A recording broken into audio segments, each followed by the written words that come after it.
कर्नाटक में वोटर फहरिस्तों की खुसूसी नजरसानी का अमल 30 जून से बाज़ाब्ता तौर पर शुरू हो गया है। बूथ लेवल अफसरान ने वज़ीर आला डी.के. शिव कुमार की रिहाइशगाह से शुरू करते हुए घर घर जाकर सर्वे का आगाज़ किया है।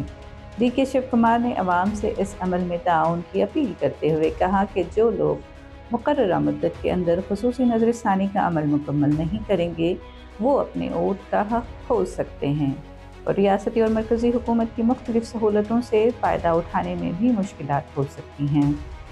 उन्होंने वोट के हक़ को हक़ ज़िंदगी करार देते हुए कहा कि एक ही ख़ानदान का एक फ़र्द पूरे ख़ानदान की जानिब से इंदराज के फॉर्म जमा करा सकता है।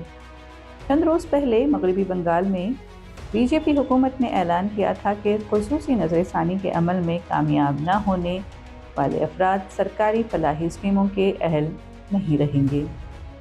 कर्नाटक में इस मुहिम का पहला मरहला 1 माह तक जारी रहेगा। हतमी वोटर फहरिस्त 7 अक्टूबर को जारी की जाएगी।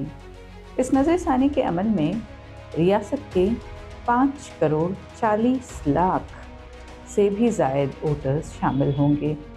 दूसरी जानिब कर्नाटक काबीना ने भी इस अमल पर तशवीश ज़ाहिर की है।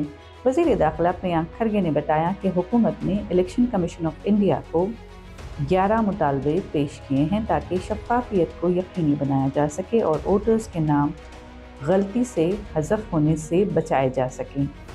उन्होंने खुसूसी नज़रसानी के अमल का आज़ादाना जायज़ा लेने, काबिल कबूल दस्तावेज़ात के बारे में वजाहत करने, कर्नाटक के कुटुंबा ID को तस्लीम करने, इंदराज की मुद्दत 1 माह से बढ़ाकर 3 माह करने और मामूली गलतियों या ख़ुदकार निज़ाम की वजह से वोटर्स के हक़ राय दही से महरूम होने से बचाने के लिए हिफाजती इक़दाम का मुतालबा किया है।